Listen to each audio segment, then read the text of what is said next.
Hey everybody, we're just about to get started. Matt's back. Hi Matt. Oh, hello. We'll be starting in just a minute. I guess I could just flip us over now. There's no reason not to. Yeah, Are you ready to be seen, sir? I believe so. All right. Hello. Oh, hello. Happy November, everybody. Yeah,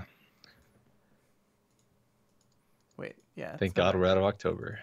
Yeah, that's terrible. Wait, I love October. What are you talking about?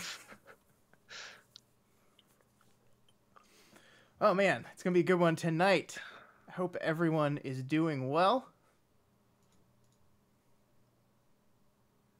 Reveal the wizards behind the cloth, says Kiefer. That's great. We finished our script early for once. Yep. It's crazy.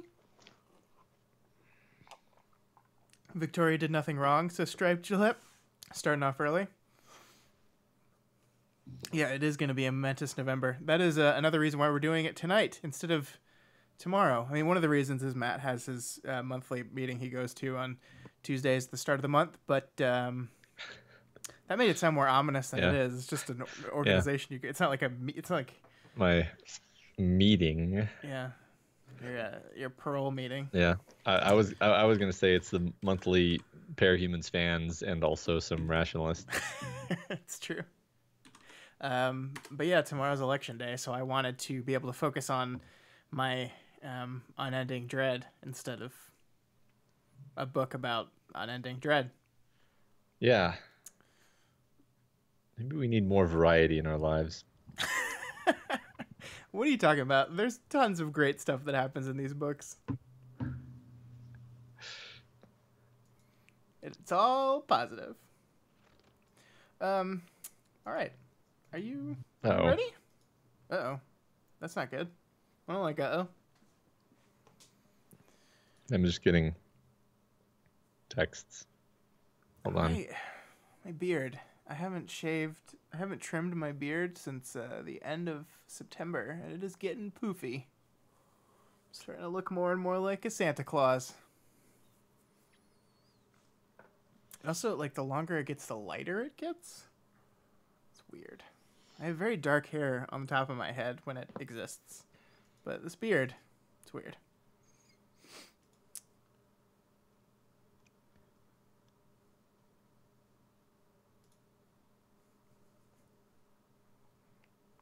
Yeah, someone at work today asked me if I have been putting anything new in my beard, and I was like, no, nothing new, just not trimming it. I think I'm just gonna like grow it out like for the rest of the year. Just see. I've never gotten it like really long. I just kind of want to see what it looks like really long. I'll probably get annoyed with it and trim it here any minute, but for now, I'm gonna give that a shot. It is No Shave November, right? Yeah. You've already got the mustache. You're done.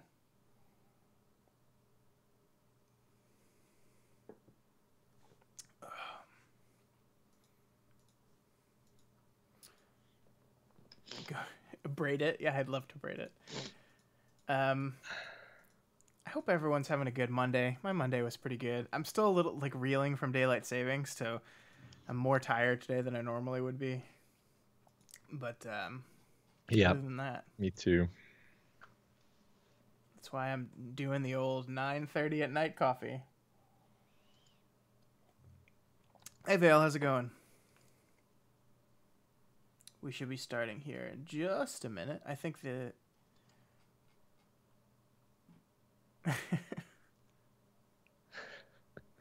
everyone says that Yeah. striped Gillette. Like literally everyone has said that, and that's always so like obviously I can't imagine that at all because I've always thought we should like stage that somehow. yeah, that would be funny. Just like I'm also genetically predisposed toward follicle impotence, except except right there. right here and then like right here, which doesn't really work. So I'm genetically predisposed to follicle impotence.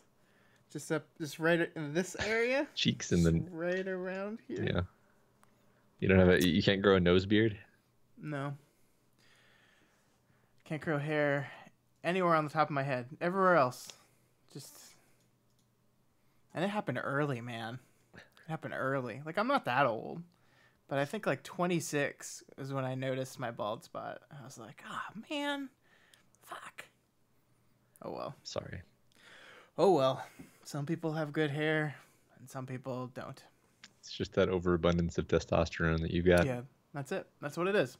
That's me. Yep. All right. All right. You think you're ready? I think I'm clear. Cool.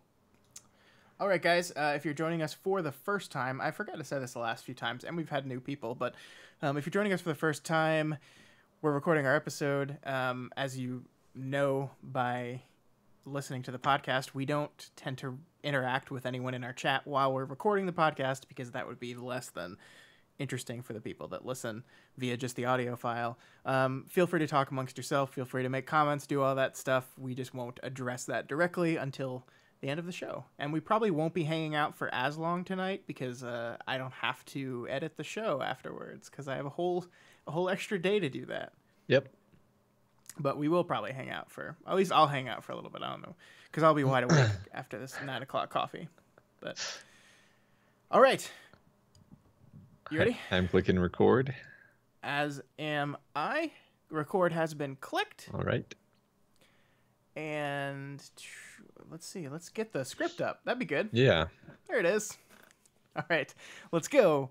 In 5, 4, 3, 2, 1. Hey everybody, welcome to We've Got Ward, a Doof Media podcast series where we expertly dissect and discuss Ward, Wildbow's return to the world of parahumans. My name is Matt Freeman, and all the pieces are now in place. It's time for consolidation. What does that mean? Panopticon surveillance of our listeners. Oh, of course. Please, everyone, speak clearly into the microphone. Like this. My name is Scott Daly, and this is the weekly podcast where Matt and I eagerly dive into Wildbow's world of questionable cow marketing, frequent dismemberments, and alien-based death powers as we analyze and interpret this ongoing web serial. This week, we continue with Arc 10 Polarize with chapters 10.3 and 10.4. At last, we're given a few drops of Chris-related info before promptly shifting gears as Team Breakthrough finally stands up Victoria's consolidated hero organization. This brings him into contact with Tattletale and the Undersiders, who are leaving New Brockton to protect Foyle from the oncoming march of... March? The Cluster Collector. Matt, what did you think about these two chapters? Well, we're moving from those standard beginning opening chapters that set the pieces, and we are beginning to understand all of the other elements that are going to come into play here. We're going to have March, the mad cluster collecting psychopathic opponent. We're going to be bringing the Undersiders into things. We've got an unstable and upset Kenzie who's being overworked possibly. We've got the evolving Victoria Cape organization. Basically, we're coming to understand what's going to be happening in these chapters, and I am pretty hype, to be honest. Yeah, I'm very excited too. I think the theme of the arc is kind of starting to crystallize a little bit for me. It's this arc called Polarize, and across 4 chapters, we've had 2 rather intense arguments with 2 people on diametrically opposed sides of an issue that their argument had to be interrupted by a person calming things down in the middle. So that's kind of setting up the flavor for what I think is going to be an arc filled with contentious disagreements that are not easily settled. And it seems like that's where we're heading, and it's going to involve the Undersiders in some way, it seems, because that's where we're moving. And I'm pretty excited about it too. Yeah, so far, definitely, I agree with that particular use of the word polarize. I'm kind of keeping my ears open to see if there's going to be another usage of that word, because frankly, the application of the word polarize to light is completely different from the word polarize, meaning like to push to 2 different poles of an argument. Like yeah, polarizing light actually just means you're not letting the light through unless it's vibrating in a certain plane, which I can see all kinds of metaphorical implications for, but I haven't noticed anything like that quite yet. But we'll see. Yeah, I mean, I think, as always, these words have multiple meanings, and yeah, I always, one of the big things about what we do that I enjoy is getting to see how those meetings crisscross with each other, and it can mean both at the same time. So Absolutely. we'll see. All right. So announcements. The Halloween costume contest is over, or at least the submission phase is over. We received a good number of submissions, and we'll be putting those submissions up for our patrons to vote on shortly. And we'll let everyone know as soon as we have the results from that. Yeah, I'm hoping that by the time everyone is listening to this, the patron vote has gone live. As of this recording, it has not yet because we're still going through. We're kind of trying to... We got more submissions to this contest than we have gotten for the fan art contest. So I'm kind of trying to figure out if we want to, like, how we want to do that differently. And we just got some stuff to figure out on the back end. But those will be coming out soon. Thank you everyone that entered. Your costumes are fantastic. It's so great. I wish I could go around my neck of the woods and see people dressed like this. I didn't, but I know you're out there. Yeah, it was very cool seeing such a variety. I don't know if there were hardly any duplicates of characters, and that was kind of interesting and surprising. Yeah, I don't think so. Cool. All right, now for the part of the show where we discuss what y'all wrote from last week's thread, the community spotlight. And the discussion question is, tell us your favorite heartwarming moment in Parahumans. Matt, I loved this question, and I loved these answers. They made me feel good. Like, sometimes it's emotionally draining to collect everyone's answers because you're like, oh yeah, that's fucking terrible. But this is one of those ones that I enjoyed the process very much. Yeah, I feel like after last week's, in-depth discussion of forgiveness and everything, I'm like, I just want to talk about like some good memories. So, yeah. And we got a lot of people that I have never submitted before, Matt. I saw a lot of new names on here. So thank you for doing that. I think we try to prioritize some of the new ones. So if there's some of you on there that have answered questions in the past and we didn't include it this time, sorry about that. Yeah. But all right, so Bisexual Punch Party writes about Regent's death. And they say, admittedly, this is a bittersweet moment, but I'm a sucker for bad guys going out in a final selfless act. You have this guy who has severely emotionally abused as a child, whose power rewards him for using other people as an extension of his own desires, and he finally finds a person he loves more than himself. And for once, Regent sacrifices his own body for someone else. Aww. It's beautifully said.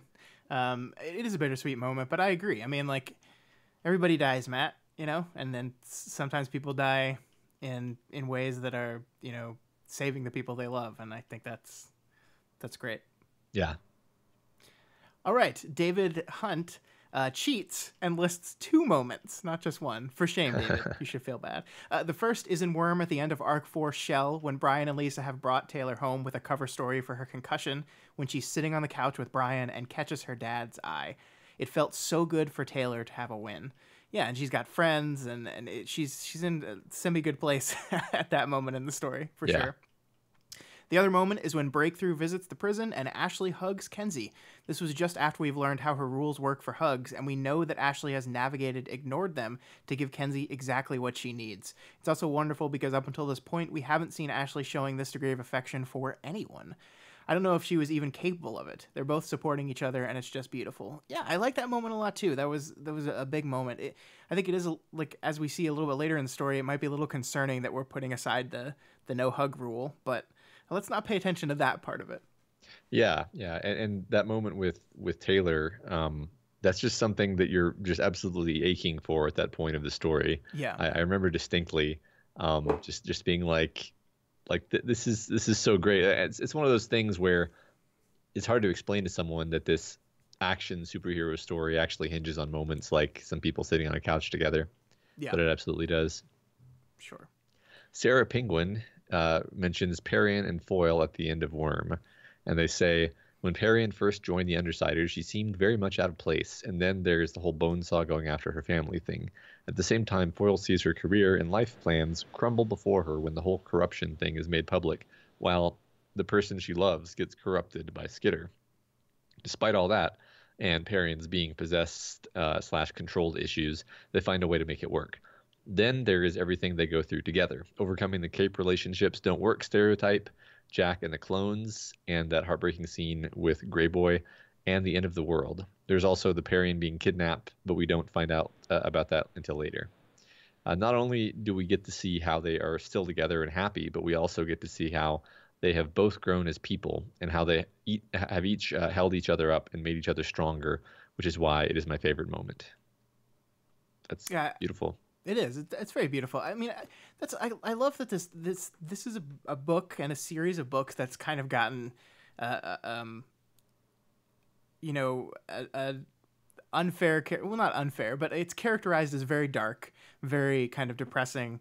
And but there are character beats. There are moments spread throughout this very dark story of people, finding themselves, of people finding a way to be okay with themselves, of people finding love and relationships and some form of happiness amidst the death and the destruction. And I like that. I like Sarah Penguin pointing these two characters out because they're right.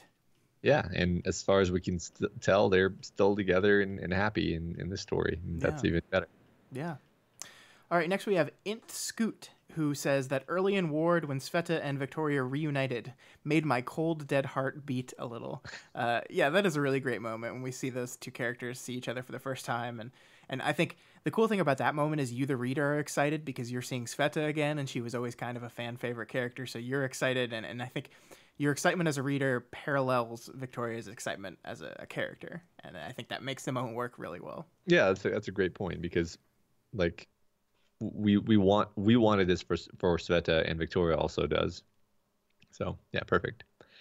Calinero mentions Taylor returning Dinah to her family and says it's just so good. Dinah feeling broken, lost, like her parents won't want her, even though she can see the future and ought to know that this simply isn't true. She's vulnerable because she's a traumatized kid, and it's so real. And it's one of the few moments of human emotional interaction where Taylor actually seems to know what to do. She's just so genuine in reassuring Dinah that her parents will still want her and love her, and she doesn't stop at anything or make any excuses. We even get some insight into Taylor's own parents when she talks about her mother teaching her the meaning of words and word roots, such as para, using a world-building moment to tie together each of their relationships with their own parents. Such good writing. Yeah, I love this moment too, Matt. And this is one of those things that under our old format, we didn't spend too much time on this moment because we just couldn't. We were covering a whole arc on one show. But if we were doing it under this format, I think I would have spent a lot more time on, the entire interaction between the two of them and how Taylor does these things and how she processes this stuff. And it's really wonderful. Yeah, I love this.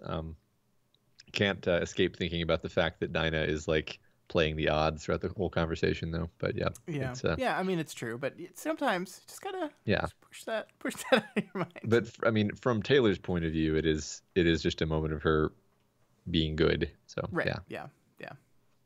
All right, next we have Next Whom, who says that their favorite heartbreaking moment is Defiant and Chevalier's heartwarming moment, rather. Defiant and Chevalier's small moment during the Behemoth battle, where Chevalier says "old friend" to Defiant. Or was it the other way around? I can't remember. I think Chevalier is the one that says it, right? I don't remember either. It's embarrassing, but I think it is. I love that too. I love this like Chevalier is such a great character. He has such a huge role in that whole fight, and seeing these two characters, interact with each other is great.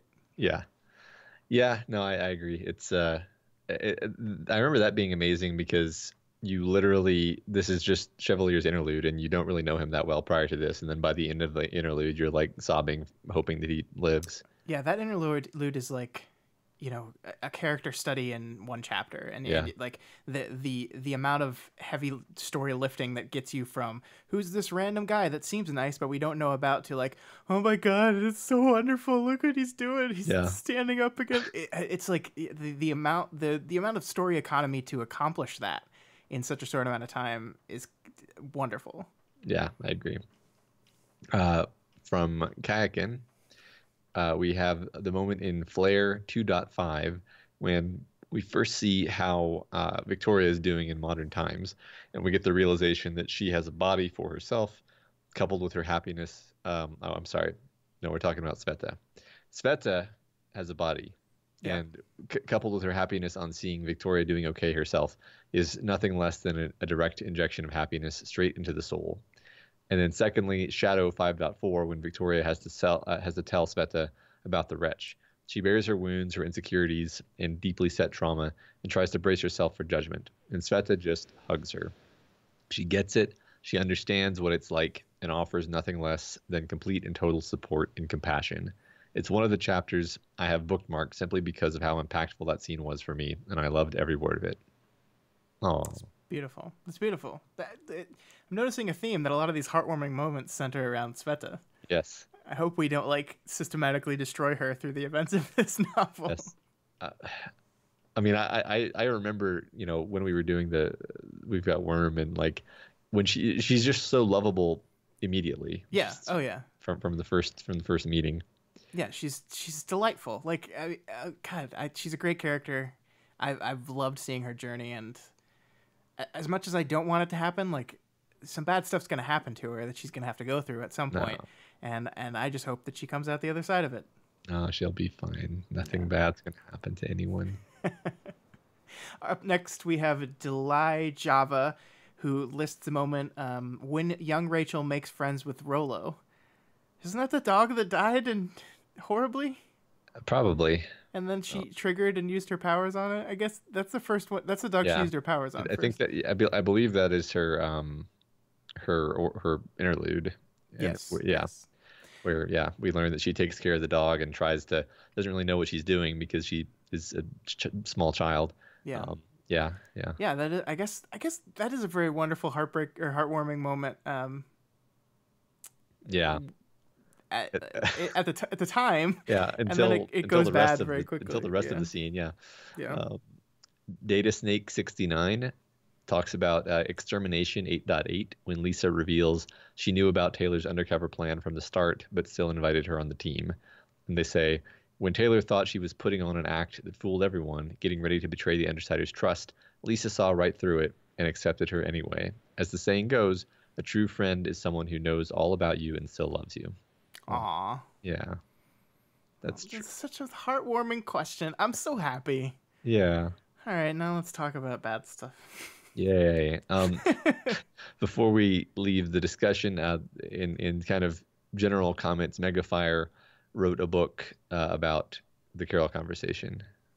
We can't really summarize it. It's basically a novella. So just go check the thread and read Megafire's story.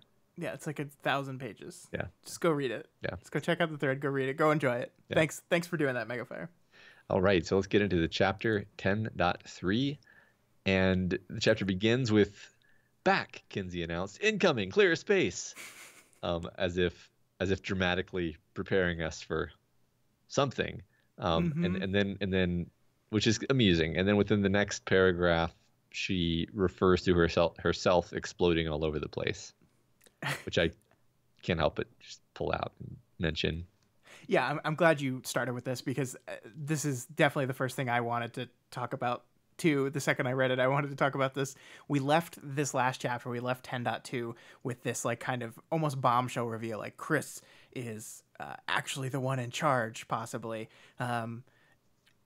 Amy's working for him, and we move into this chapter and we're kind of dealing with the consequences of this for Kenzie, and the chapter immediately sets up imagery as if a Kenzie-shaped bomb is about to go off, and it's wonderful. Like, it's really great.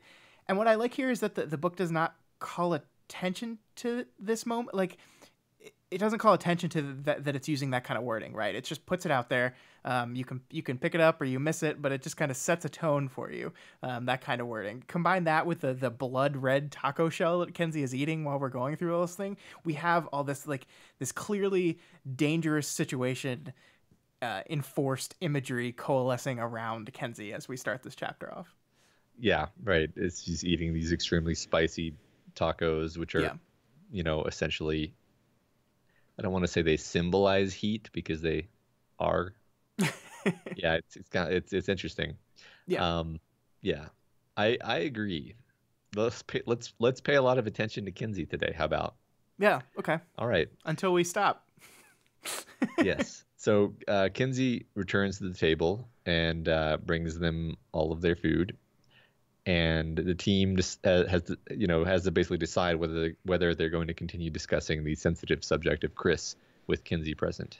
Yeah, so I mean, this is like totally um, not necessarily supported by the text, but every time Kenzie goes off and people talk about Kenzie and situations around Kenzie while she's not in the room, in the back of my head, it's like she might be. It's probably listening in on this stuff, right? Like, this is something she's definitely done in the past, so it's not too outlandish to say that she's, spying on her team members, and it would be a great indication of like kind of how much backsliding she's doing in this moment. Like again, there's nothing in the text that supports that, and I think kind of her reaction when they bring up the Chris topic seems to at least indicate that it was kind of a surprise for her. But I can't help but wonder that every time a situation like this happens. Yeah, I almost feel like we've never seen any indication that she doesn't do that all the time. Mm-hmm. Like by default, I agree with you, and I might even go farther and say she has her rules, but like she's never said, no, I don't have listening devices and listen to all of you all the time. That's Yeah. not something she's ever even claimed. Right. So, Right. And we kind of reinforce the fact that she has and is at least researching everyone on her team in a few minutes here when we get to Lemonade conversation. Yeah. But yeah, I mean, I don't know. Again, there's nothing textually here that says that's what's happening, but it's fun to think about at least. Yeah. So the way Victoria determines whether they're going to discuss Chris is she just checks in with Ashley. The text says, "I met our Ashley's eyes. She nodded just a fraction." So I love two things about this. One is that Vicky looks to Ashley specifically for consensus. Yeah. She trusts her. She relies on her judgment. The other is that she uses the term "our Ashley," which is just the most inclusive possible way of phrasing that. Yeah, it really is. I love it too. To your first point, it is kind of fascinating that Victoria's leadership role in this team is relatively inclusive. Like, she's not officially the leader, neither is Tristan, neither is Ashley. They've kind of all taken this role, and Victoria absolutely delegates to other people's authority in moments that she needs to. It's like, you are better to make this call. I'm going to go to you for some backup. She goes to Sveta with some stuff first. Like, she's a very inclusive leader. Yeah, that's a great point. And I like the reason you said that our Ashley is something that I think they've been using. I think this is not the first instance of it. It's used multiple times throughout these past few chapters, but I like it. It is very inclusive of Ashley. But on the flip side, what this also does is kind of by default excludes other Ashley, right? Like, if this is our Ashley, then the other one is not our Ashley, like, by definition. So it's kind of just like, it's kind of a way to clearly identify her as outside the group. She's here, she's with us, but she is not a part of this team. And that's something that later in the chapter they will kind of definitively declare, is when they're talking about, who is going to be there to help support the team, who can we rely on, and they say definitively, Damsel is not a part of this team. She might help defend people if there's someone she cares about, but she is not. We cannot count on her as part of this team. Yeah, I do wonder what this story is going to do with Damsel, because she's she's still here, right? She hasn't been sidetracked and just given some reason to get her back out of the story. Like, oh, okay, yeah, she's in this other detention facility. No, she's as present as our Ashley is. And clearly something is going to be done with her. Yeah, and we are, not so subtly reinforcing this idea of they're having an effect on each other. Like, this is a beat. We'll get into it very specifically as they happen, but this is a beat that's hit multiple times throughout the chapter. Is Victoria noticing behavior and then tying it back to a damsel influence, and whether or not that's an accurate perception of Victoria's, that's actually what's happening, is up for debate. But we are seeing behavior and pointing to a reason for it. And the whole Ashley's situation is very interesting, because just like they are, what's going on with them is very much kind of up in the air, and we're not sure about it right now. Mm-hmm. Yeah, good point. So Kinsey has brought Victoria some iced tea.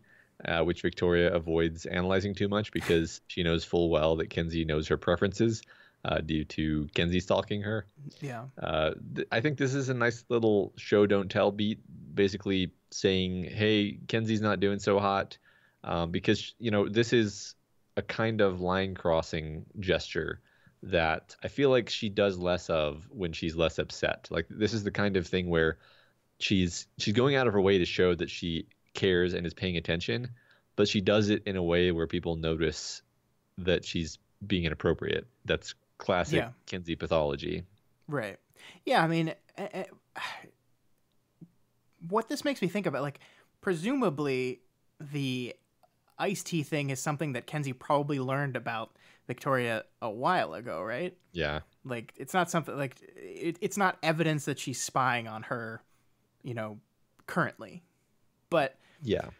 But so it's not necessarily evidence that that Kenzie's slipping into old habits, but I think her agitated state is, as you said, making it harder for her to, like, I don't want to say hide, but like not reveal that she knows all this information about everyone. Yeah. She's usually but so that makes me wonder, is this better then? Is it better for her to not be as good about hiding that she knows all these things, so at least it can come out and we can deal with that knowledge? I mean, I'm kind of torn on it. I guess fundamentally I see it as like the issue is her people pleasingness first and foremost, her need for everyone to like her. Right. And the spying on everyone is a consequence of her need for everyone to like her. So like the fact that she's surveilling everyone all the time in the first place originated because she wanted to gather information so that she could make them like her. And then I think like you say, she has had like a period of doing a little bit better recently and feels less compelled to make everyone like her, and thus doesn't rely on those things that she learned anymore. But now this is the sign. This is why I say I think it's a bad sign, because she's doing something that again crosses a line. I mean, it's exactly the kind of thing that she got in trouble with that caused her trigger event, where it's like it's like you're using information you shouldn't know in a way that you think is going to endear you to someone, and it does the opposite. Yeah, I think that's very fair. I mean, and I think that goes into the whole taco thing in general. I mean, she went off and got food for herself and brought back shitloads of tacos for everyone. I mean, part of this is, I think, because maybe she knew this conversation was going to happen, and she's like trying to butter everyone up on her side. Like she's trying, like, it's so weird because like you and I, with a person who doesn't have Kenzie's kind of pathology, that would just be like a nice gesture, right? It's just like, oh, look, someone's doing something nice for the people they care about. But like with Kenzie, there's so much more meaning attached to it. There's so much more there. It's not just, I wanted to do something nice for you. It's, I'm desperate for you to like me, and I'm hoping to God that this gesture makes that so. And she borderline argues with Tristan over paying for it, right? Right. Like she's like, she basically tries to insist on paying for it, which really, as you say, is her kind of being like, no, I'm doing this for you, love me. Right. And which is exactly, like she's 11. That's exactly the kind of thing I would have done when I was 11, and be like, yeah, this is how it works, right? Yep. I bought you something. Love is seen through taco purchases, right? Yeah. I mean, that's why I buy my wife tacos all the time. Yeah, exactly. So then the conversation becomes the Chris info dump. Finally, Tristan says that Chris can. So basically, everyone takes turns saying little bits of info about Chris. First, they kind of couch it as like, we don't really know what of this information is true. But eventually, Tristan says that Chris confessed to being motivated by a desire to get eyeballs deep into intense, powerful Cape stuff. Yeah, which I think lines up pretty well with everything we've heard about Chris before, and I know this to be true because the book kind of does a really nice job of nicely summarizing this all up for us, right? It says, he told us what motivated him. He wanted to dive headfirst into intense, powerful Cape stuff. He was grumpy about being left out of the visit to Warden's headquarters, and he was perfectly happy being in the midst of the Fallen thing. Now he's maneuvered to be in the midst of the Earth Shin thing. So this I think this is a really great moment of like recap for readers, and this sent me down a rabbit hole that I think we've probably addressed before. And if I'm repeating myself across these 200 hours of audio content we made, I'm sorry. But this got me thinking about the way that a serialized novel has to dole out information to its readers, right? This book has been going on for almost a year now, and we're maybe halfway done with it. Maybe. Books in general need to remind people of information, especially important information. They need to have moments where we like remind our people about what they've read and how this relates to what's happening right now. But like a serialized story has to do that a lot more explicitly and a lot more in different ways, because like even a long book, it's probably not going to take you 2.5 years to read it. Like even like I read about a book a week, which is a lot for most people. Most people probably read, maybe a book a month still. Like even a book as long as Worm probably take a few months to read if you're just reading it like a normal novel and not a serialized novel. The point of this all is that you need to remind your people of stuff. And yeah. I think that's what this statement does. It's like, look, remember all this stuff that we learned about Chris? Here's how that relates to kind of how we're discussing about him now. Yeah, I think it's great because the reader does benefit from a little bit of dot connecting. And this is the perfect way to do that because it's the characters doing the dot connecting for themselves, right? They're not explaining it to you because you're too dumb to keep up. Yeah. They're touching base and comparing notes, and at the same time giving you the information that you need to connect the dots along with them. Yeah. Although they are explaining it to me because I'm too dumb to keep up. That's what's happening as well. But it's couched inside a different thing. It's makes sense in the world, so it doesn't feel like just information dump for you, the reader, for sure. Yeah. And I think that's like anything with writing. That's a kind of a tough line to thread. Like you don't want to do it too much. You want to trust your reader to a certain extent, but you don't want to assume that they remember a thing that they read 8 months ago. And how you decide when and where to do that, I think is tough. I think this story does a pretty good job of it. Yeah, like for the people who are kind of keeping up intensely, like us and a lot of people on the Reddit, for example, there's continual conversations about what's going on with Chris, what's motivating him, what he's doing. So, a lot of this is sort of confirming certain things that we think, or perhaps you could say it as like eliminating avenues of possibility. Let's move on a little bit because we learned more, of course. So what happens before they can really dump too much more info on us is that Tristan and Kinsey begin to argue over Tristan's assessment because it implies that Chris was just using Breakthrough to get where he wanted. Victoria then calls for a break in the conversation when she sees them getting heated. Yeah, and I think this is a conversation that probably deserves some time for us to really dig into it. And the big thing that I wanted to do here is draw that parallel between the Tristan-Kinsey argument about Chris and the Carol Sveta argument about Amy that happened back in the first chapter of this arc.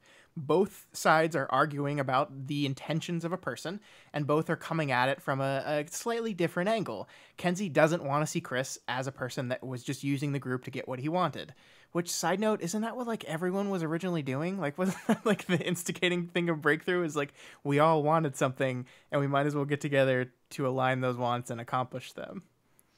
Yeah, right. I mean, I guess what Kinsey means is like, no, he was genuinely my friend and he genuinely cared about me. Right. And I mean, that's not to say that even though that was their original goal, that the team has not come together in a deeper way since that original goal. But like, that's definitely how things started out. It's like, we all have things we want to accomplish. We all have things we want to do. This group is a way for us to accomplish those things. Yeah. I like how this is set up though, because it leaves me anyway pretty unsure about Chris still, about his personality. I mean, yeah, well, I mean, that's because that's the whole thing with Amy, right? Like, Kinsey can't see a bad side of Chris because she wants the good side so much. And that's kind of like what Carol does with Amy. Like, Carol is so wrapped up in making up for what she did with Amy that she refuses to look at the evidence of less than perfect behavior in her. On the other side, Kenzie sees something different in Chris that no one else sees. She sees a companion that the rest of the group, a level of companionship that the rest of the group had never formed. And the thing about Kenzie is, we don't know if this is just her willing it to be true because she wants people to like her so much, or if they really had a bond there. Like that's the thing about Kenzie, is you never know. So that's I think that's go along with what we're talking about of why we're not sure about Chris still here, because like both sides have points.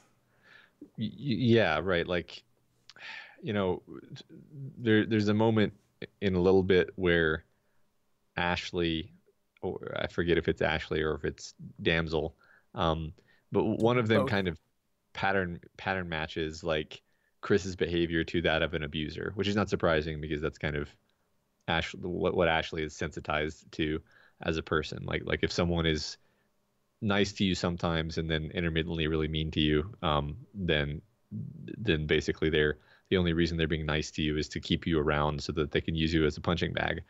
And so and Kenzie is like, that's completely unfair. That's not what he's like at all. And it's like, from our point of view, even having, metaphorically been around Chris for as long as we have, we can't really say one way or the other. I have a Right. suspicion that is not fair to him, because he seems like he has a lot more going on than just like sadistically enjoying tearing people down.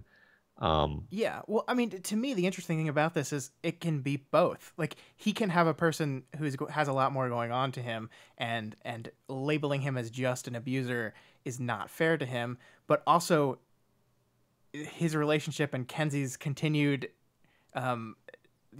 want of this relationship can be toxic. Like, it can be both of those things at the same time, and that's the complicated nature of people like this. Like, do I think that Chris is like literally an abuser? I probably not, but is it unhealthy for Kenzie to be this intense in a relationship with him when he seems to not be? Yeah. Yeah, right. I mean, because the thing is, he knows what he's doing by leaving the team, right? He knows what Right. that's going to do to her. So it isn't unreasonable of the rest of the team to be like, hey, Kenzie, um, like this isn't something that happened to him. This was his choice to leave. So, Yeah. yeah, I don't know. We don't really know what's going on with him at all. So Yeah. I don't want to jump to any judgments, but yeah, Which I mean, I don't think the book is asking us to do that. I think the yeah, fascinating thing about this is, just like the Amy situation, you have two people on polar opposite sides of the argument that are just completely unwilling or unable to see the other person's point of view in this whole argument. So you were basically at an impasse, and in this conversation, the impasse is escalating until Victoria steps in and kind of shuts it down hmm, and cools it down. And my favorite part of this is, if we parallel this back to the Amy conversation, it means that Victoria is kind of taking the role her dad did in that conversation, stepping in and being like the referee and ending the conversation before things get too heated. I wonder if, like, remember when that happened with Victoria, and Victoria was kind of mad at her dad for presumably not sticking up for her and not taking her side. I wonder if anyone on her team feels that she did that, because Victoria is very kind of silent through a lot of these conversations. yeah, that's a good point. Yeah, and nobody really takes Kenzie's side here. Yeah, Um, she's kind of on her own here, and that's, I mean, again, like I don't think it's as simple as Tristan's trying to paint it, because I just think that would make Chris not that interesting of a character. Like, if he's just like, no, he was just using us, he didn't actually care, and his first opportunity to get out and do something else, he took it. Like, yeah, there's definitely more than going on there. So that makes me not side with Kenzie, but like, think that there's more to what she's saying than just, I want him to like me so much that I have created this personality in him that's not really there. yeah, I agree. I agree completely.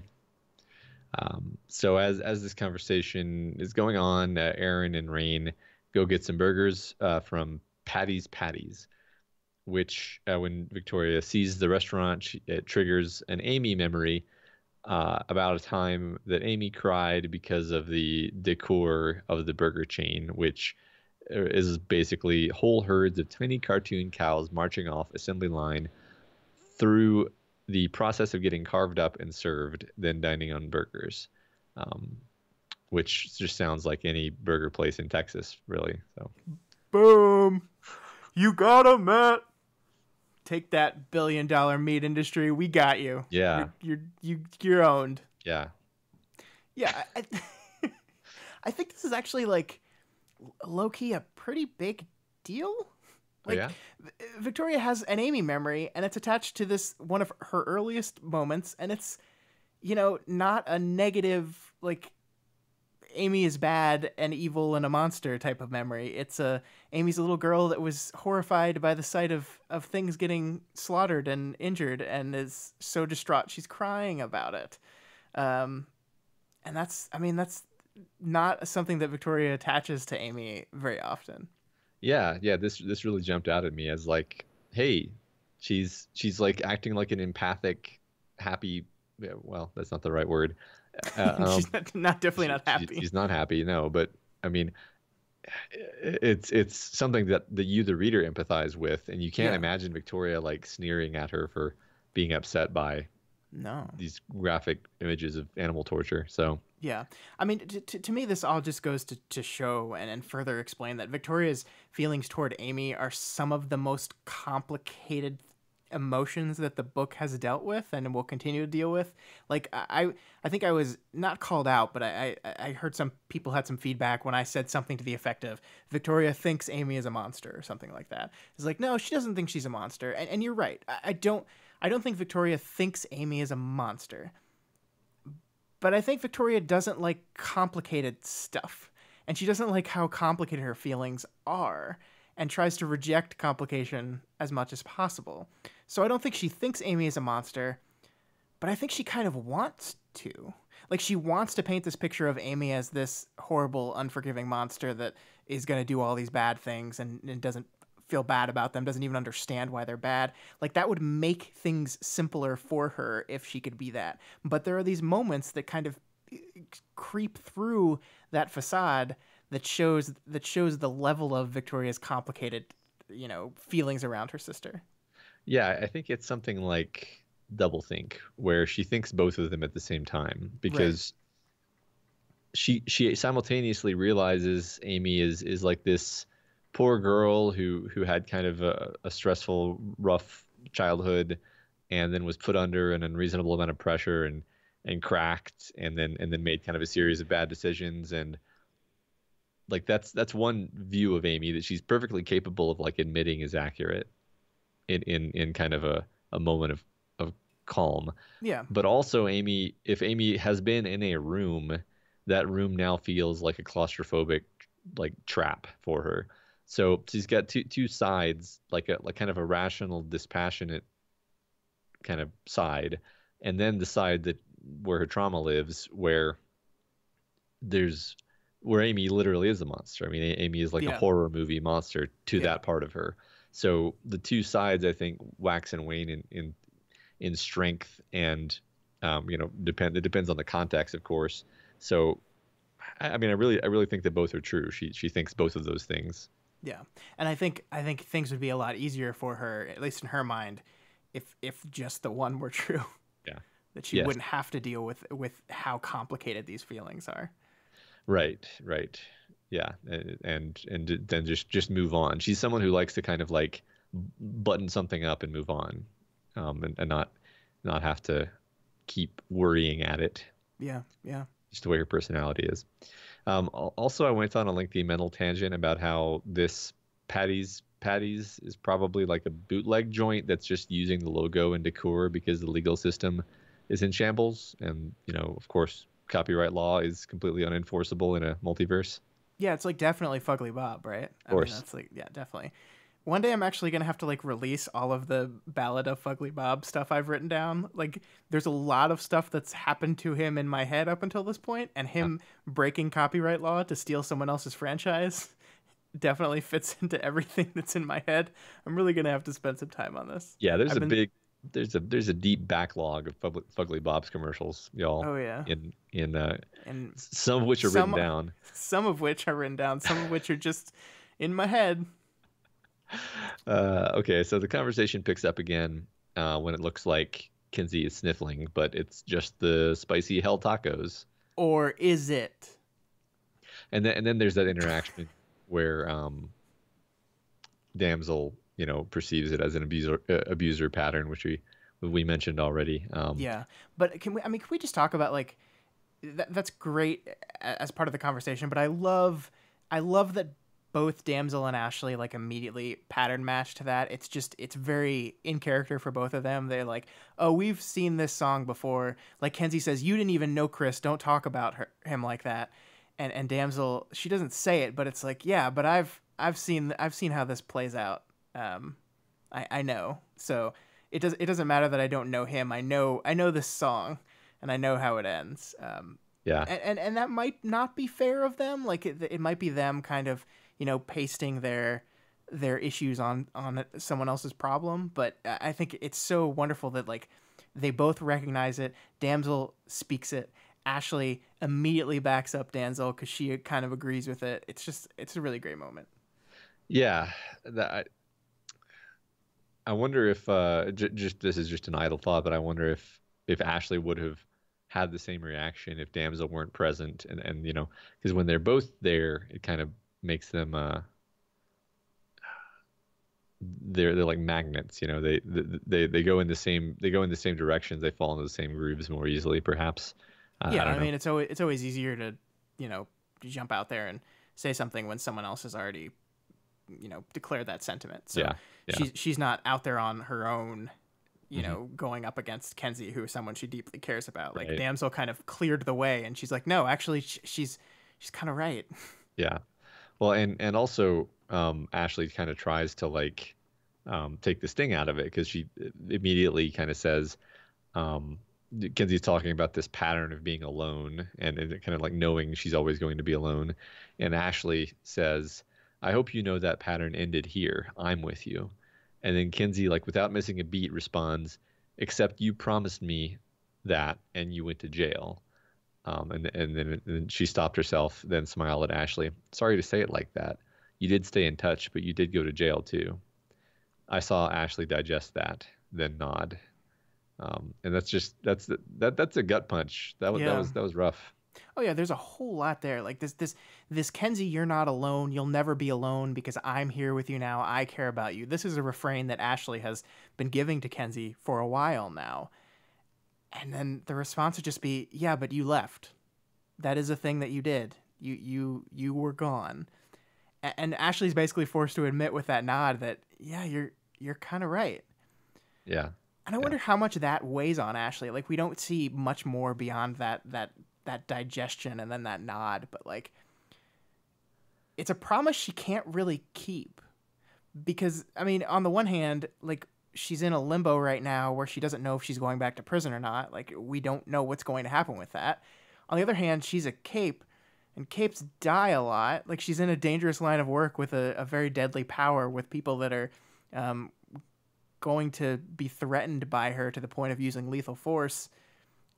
It's like if Ashley's hinging Kenzie's continued like survival and improvement as a person and as a person dealing with her trauma on the fact that I'm here, I'm always going to be here, she can't really do that. Like she just can't. Yeah, I think she's probably aware of a lot of that because she has been like facing up to the fact that she killed Bob. Like she hasn't resolved the issue that led her to kill Bob, right? Like Yeah. she's if that exact scenario were to happen again, do we and does Damsel, does Ashley really not think that she would react the same way? I know she's working on it. We saw her choose not to go into a confrontation with Lung because she knows herself, and knows that would end badly. But like, I think you're absolutely right that like she has been facing up to these issues, and I don't know what she expects to happen. I don't know what her long-term view is. Yeah, I mean, I wonder like how much being removed from the prison environment is going to end up being unhealthy for her. Like she went into this because she thought she needed help with getting a handle and control of her impulses and everything that's going on with her. And now that's been stripped away from her. That kind of barrier, that protection is gone now. And now she's fully back into this group again, doing cape stuff. And you're absolutely right. What if a Bob situation happens again? Like, what if someone steps up on her and you know, pushes her in a way that is remnant of the abuse that she suffered? How will Ashley react to that today? And if it's not in an improved way, then it's a liability. Yeah, absolutely. So we move on. We start learning a little bit more about Chris. First, Victoria gives Kinsey a hug, which is a nice moment. Yeah, it's a nice moment. It's not quite breaking the rules because it's more of like an arm on a shoulder. That Kinsey leans into, but it's just really great moment. And this is the moment that we have Erin's only reaction to the conversation too, is when Kinsey reveals that she had a crush on Chris. Erin is suddenly there and says, "Aw, hun, I wonder if Erin feels any kind of kinship to like an unrequited." Okay, it's